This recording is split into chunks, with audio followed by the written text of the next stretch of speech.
Hello class. अभी हम लोगों ने पिछले वीडियो में 1/2 विलियन इक्वेशन को स्टडी किया था। 1/2 सॉल्यूशन इक्वेशन। ये 1/2 सॉल्यूशन इक्वेशन क्या होती है, इसको हम लोगों ने कैसे डेवलप होती है, इसको हम लोगों ने पढ़ लिया था। हम यहाँ लिख रहे हैं 1/2 सॉल्यूशन इक्वेशन PV = NST। ये 1/2 का विलियन समीकरण है। ये 1/2 का विलियन समीकरण वही समीकरण है जिसे हम लोगों ने वाइल 1/2 और चार्ल्स 1/2 नियम से प्राप्त किया था। ये जो P है ये ऑस्मोटिक प्रेशर है।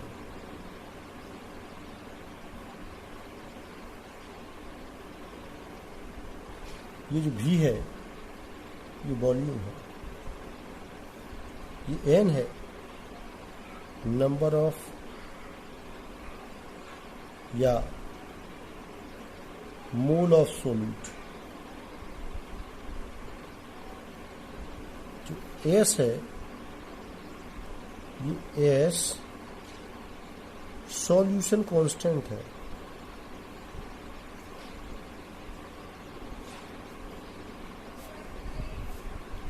ये S जो है सॉल्यूशन कांस्टेंट है।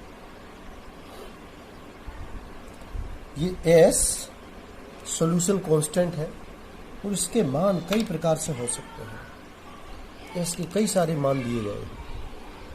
S का मान कई सारे हो सकते हैं। 0.0821 0.0821 लीटर वायुमंडल पर केल्विन पर मोल। लीटर वायुमंडल प्रति केल्विन प्रति मोल 0.0821। एक और इसी का कन्वर्ट होकर के मान बन जाता है 82.1 मिली ATM kelvin inverse mole inverse. अगला 8.314 × 10⁻⁷ अर्ग पर केल्विन पर मोल।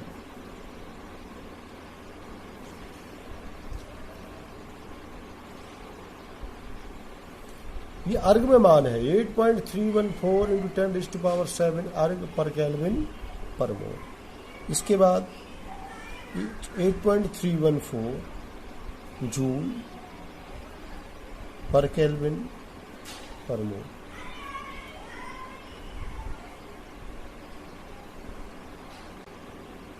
ये S के मान है। सबसे ज्यादा जो S का मान प्रयोग में लाया जाता है वो है 0.0821 लीटर वायुमंडल पर केल्विन पर मोल। 0.0821 लीटर पर केल्विन पर मोल। ये बेटे S के मान हो गए। S के मान रख करके फिर हम इसका प्रयोग करके PV = NST का प्रयोग करके पराश्रय दाब निकाल सकते हैं। ठीक है। जो चलिए अगला टॉपिक है इसी से रिलेटेड, वो डिस्कस करते हैं। चलिए अगला टॉपिक है समपराशरी विलयन आइसोटोनिक सॉल्यूशन। ये समपराशरी विलयन क्या होते हैं? ये पराश्रण दाब से रिलेटेड है। पराश्रण दाब हम लोगों ने पढ़ा रखा है। पराश्रण दाब समपराशरी विलयन ऐसे विलयन होते हैं जो समान ताप पर समान पराश्रण दाब रखते हैं। वे विलयन जो समान ताप पर समान पराशरण दाब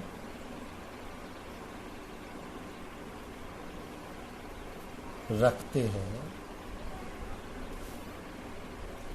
समान ताप पर समान पराशरण दाब रखते हैं। समान ताप पर समान पराशरण दाब रखते हैं समपराशरी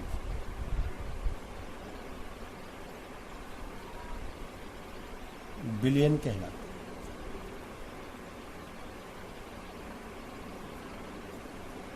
समपराशरी विलयन कहलाते हैं।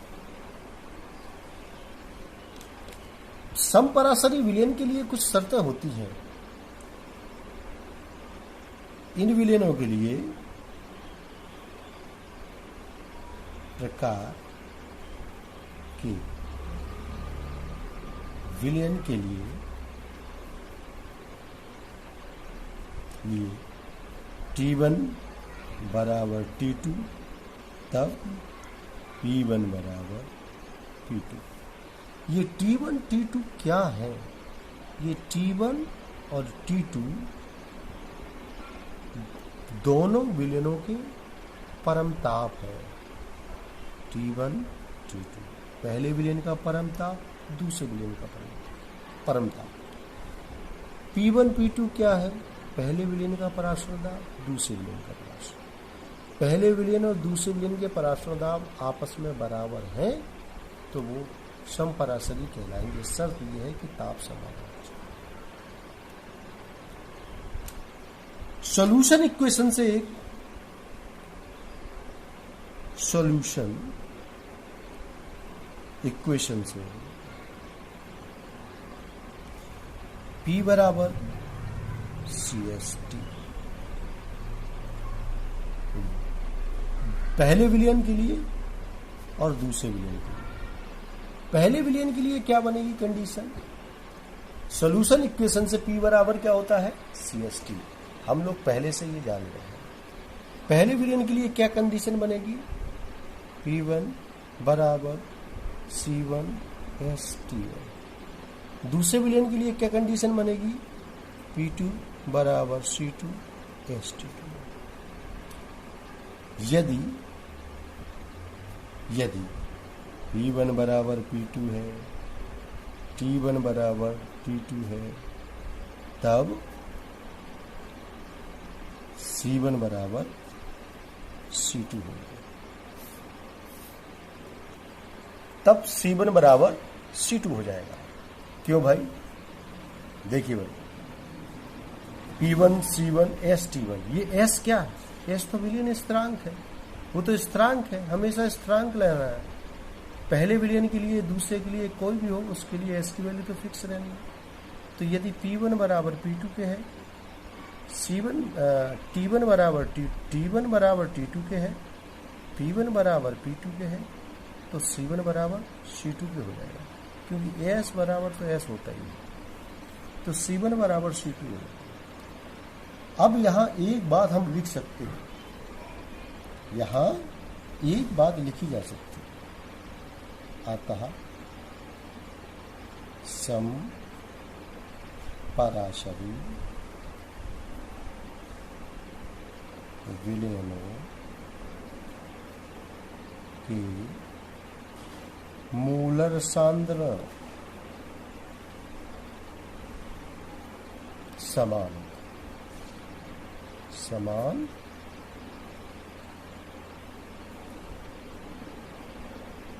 समपराशरी विलयनों के मूलर सांद्रण समान होते हैं।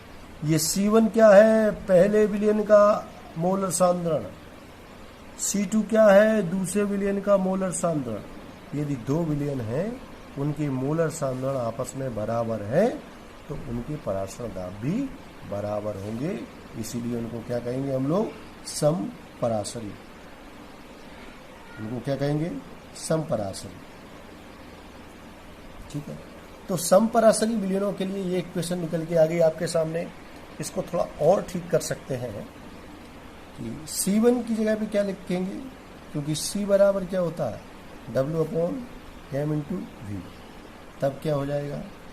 तब W1 M1 इंटू V1 बराबर W2 M2 इंटू V2। ये इक्वेशन आ जाएगा।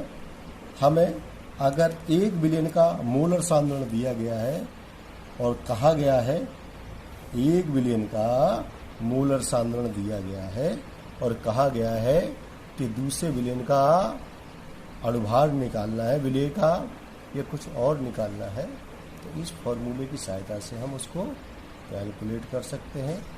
W1 M1 into V1 is equal to W2 M2 into V2। पहले विलयन का मोलर सांद्रण, दूसरे विलयन का मोलर सांद्रण, अणुभार एक का पता है दूसरे का नहीं पता है, ज्ञात कर सकते हैं। एक का आयतन पता है दूसरे का नहीं पता है, ज्ञात कर सकते हैं। एक की मात्रा पता है दूसरे की नहीं पता है, ज्ञात कर सकते हैं। ठीक है, इसको चलिए अब बात करते हैं हम वान हाफ नियम की सीमाएं। वान हाफ नियम की क्या क्या सीमाएं हैं, यह किन किन परिस्थितियों में या क्या क्या शर्तें हैं जिन पर वो लागू होता है और कहाँ उसके लिए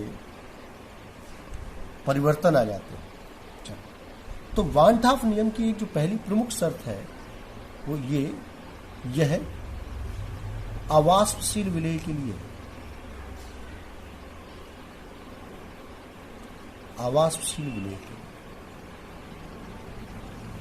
मतलब ये कि यदि किसी विलयन में कोई वाष्पशील विलय घुला हुआ है तो वान हाफ नियम उचित परिणाम नहीं देता, उचित परिणाम नहीं देता।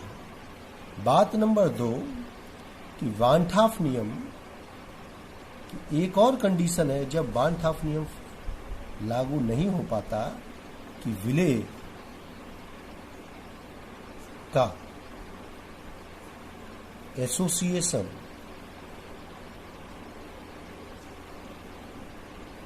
इसको कहते हैं हम लोग संगुणन, एसोसिएशन या डिसोसिएशन यानी वियोजन। एसोसिएशन, विलय का एसोसिएशन यानी संगुणन या डिसोसिएशन यानी वियोजन नहीं होना चाहिए।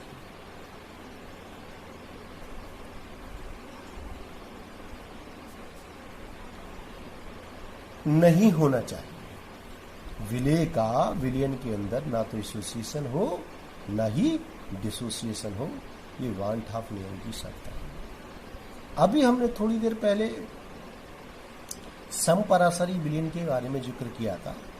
तो समपराशरी विलयन में हम लोगों ने देखा था कि 2 विलयन आपस में, समपराशरी के विलयन का जिक्र किया था, उसमें देखा कि 2 विलयन जिनके पराशरण दाब समान है वो समपराशरी है। माना कि 2 विलयन, एक ए है और एक बी है, ये 2 विलयन है, ए का पराशरण दाब बी के पराशरण दाब के बराबर है, तो इनको क्या कहेंगे? समपराशरी। ए का पराशरण दाब बी के पराशरण दाब के बराबर है तो हम इनको क्या कहेंगे? समपराशरी। यानी पराशरण दाब ए का बराबर पराशरण दाब बी का, तब हम उनको क्या कहेंगे? समपराशरी। अब दूसरी स्थिति बनती है कि पराशरण दाब ए और पराशरण दाब बी का, ए और बी का जो पराशरण दाब है वो बराबर नहीं है। ए और बी का पराशरण दाब बराबर नहीं है और ए विलयन ए का पराशरण दाब, विलयन ए का पराशरण दाब, ए का पराशरण दाब बी के पराशरण दाब से अधिक है। तो इसको कहेंगे अति पराशरी। अति पराशरी जिसका पराशरण दाब अधिक है, 2 विलयन हैं, उनके पराशरण दाब आपस में बराबर है तो उन्हें समपराशरी कहते हैं, आइसोटोनिक। Isotonic solution. और यदि 2 विलयन है जिनकी पराशरण दाब बराबर नहीं है तो जिसका पराशरण दाब अधिक है उसे अति पराशरी कहते हैं, यानी hyper tonic solution, hypertonic solution कहते हैं। और जिसका पराशरण दाब कम है उसे कहते हैं अल्प पराशर।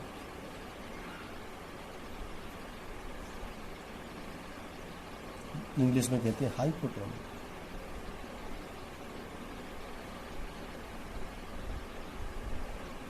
ठीक, तो अगर पराशरण दाब बराबर है तो वो समपराशरी हो गया, और यदि पराशरण दाब बराबर नहीं है तो जिसका पराशरण दाब अधिक है उसे अति पराशरी कहा जाता है, जिसका पराशरण दाब कम है उसे अल्प पराशरी कहा जाता है।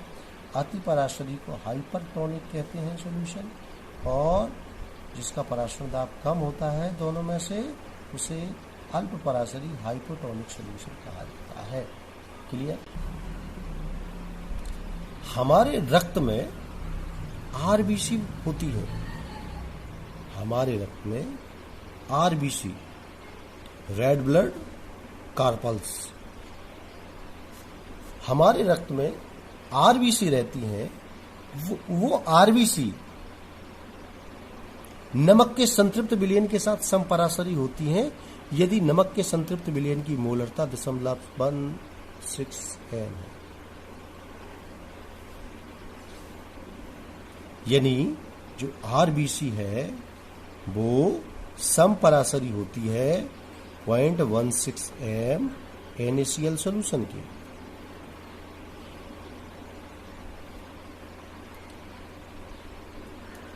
हमारे रक्त की जो आरबीसी है वो समपराशरी है,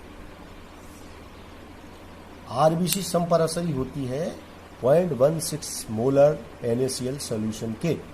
मतलब इसका ये निकला कि यदि आरबीसी की बात कर रहा हूं, किसकी बात कर रहा हूं मैं? आरबीसी की बात कर रहा हूं। ये आरबीसी है, रेड ब्लड कार्पल्स।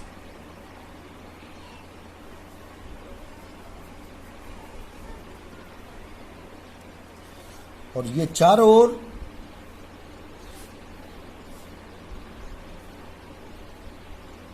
सॉल्यूशन है, NaCl सॉल्यूशन। ठीक है, अब ये अगर NaCl सॉल्यूशन देखें, ये आरबीसी है, ये क्या चीज है? ये आरबीसी।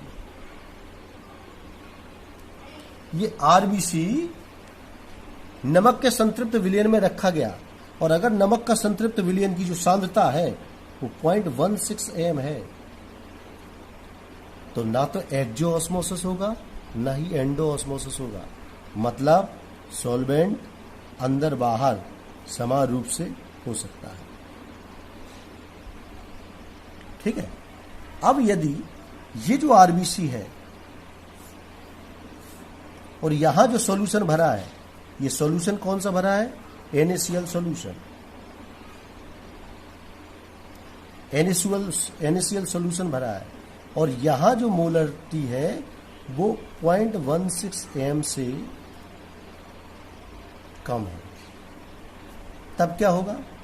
अब बाहर सांद्रता कम, अंदर सांद्रता अधिक, सॉल्वेंट मूव कर जाएगा, सॉल्वेंट मूव कर जाएगा।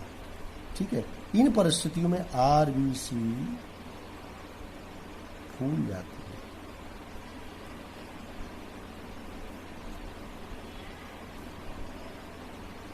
है एंडो ऑस्मोसिस की कारण।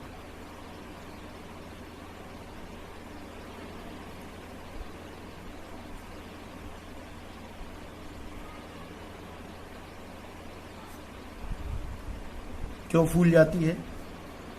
अंदर सांद्रता 0.16 m, बाहर सांद्रता कम 0.16 m से कम। तब क्या होगा? विलायक के अणु कम सांद्रता से अधिक सांद्रता की ओर गमन करते हैं, एंडोऑस्मोसिस हो जाता है, आरबीसी फूल जाती है। यदि यही आरबीसी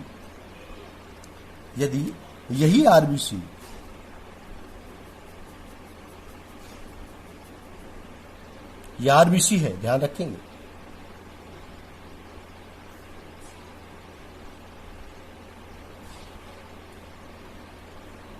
यही आरबीसी यदि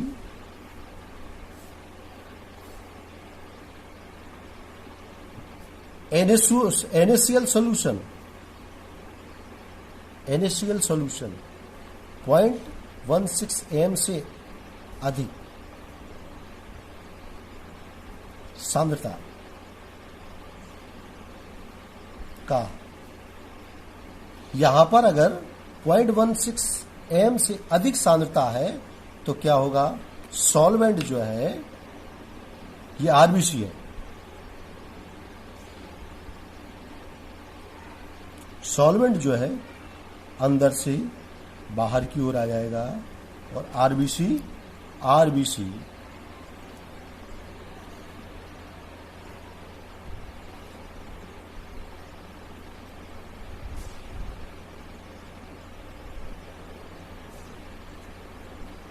सिकुड़ जाती है एक्सो ऑस्मोसिस की।